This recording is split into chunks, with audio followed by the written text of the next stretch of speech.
आपको दिखाते हैं बीजेपी की प्रेस कॉन्फ्रेंस की तस्वीरें। का स्वरूप स्पष्ट रूप से दिखाई पड़ेगा। यानी अगर हम लोगों ने ये कहा था ना कि इस बार परिवर्तन करना है, पलटनो सरकार, चाहे बीजेपी सरकार, पलटनो दरकार, चाहे बीजेपी सरकार, इसमें मैं एक पंक्ति जोड़ना चाहता हूं, सबको परखा बार बार, हमको परखें एक बार। धन्यवाद। ধন্যবাদ সম্মাননীয় সুধাংশুজিকে। আমি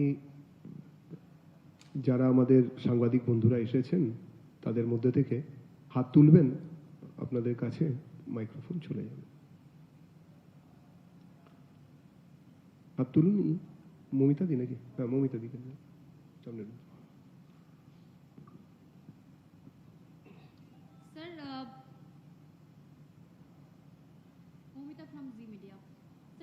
अरविंद केजरीवाल जी आज आने वाले हैं, अखिलेश यादव, तेजस्वी यादव, सभी का कुछ ना कुछ यहाँ पे प्रोग्राम चल रहा है, लेकिन यहाँ पे इंडी गठबंधन का फॉर्मूला थोड़ा अलग है, क्योंकि वाम मोर्चा आपको पता है अलग लड़ रही है, कांग्रेस अलग। तो आपको लगता है अरविंद केजरीवाल, तेजस्वी यादव ये सब आने पे टीएमसी का वोट बैंक पे कुछ पॉजिटिव इम्पैक्ट आएगा? देखिए, इनका फार्मूला कोई अलग नहीं है, इनका फार्मूला पूरे भारत में एक है, इंडी गठबंधन का। इन सब लोगों के बीच में कोई भी कॉमन फैक्टर नहीं है, एक ही कॉमन फैक्टर है, वो केवल 2 पॉइंट कॉमन फैक्टर है। पश्चिम बंगाल के साथ तमिलनाडु के चुनाव भी हो रहे थे। तमिलनाडु की सरकार वो थी जिसने लगातार 3 वर्ष तक कॉन्फ्रेंस कराई, इरेडिकेशन ऑफ सनातन धर्म, यानी हिंदू धर्म का समूल नाश।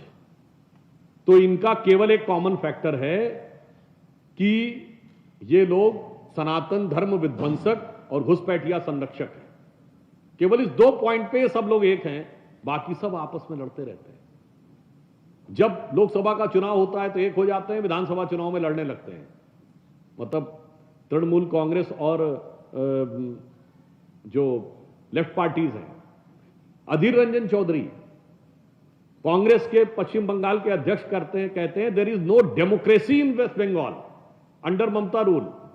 और खड़गे जी कहते हैं, ये 2024 के लोकसभा के समय में बात कर रहा हूं, we need Mamata to restore the democracy in Delhi. भाई साहब, समझ ही में नहीं आता है कौन सच बोल रहा है, कोलकाता में सच बोला जा रहा है कि दिल्ली में सच बोला जा रहा है। इन दलों का आपस में रिलेशन जानते क्या है? ये पुराना जो एक फिल्मी गीत था कि मिलो न तुम तो हम घबराएं, मिलो तो आंख चुराएं हमें क्या हो गया है। दीपक दा, एबीपी आनंद।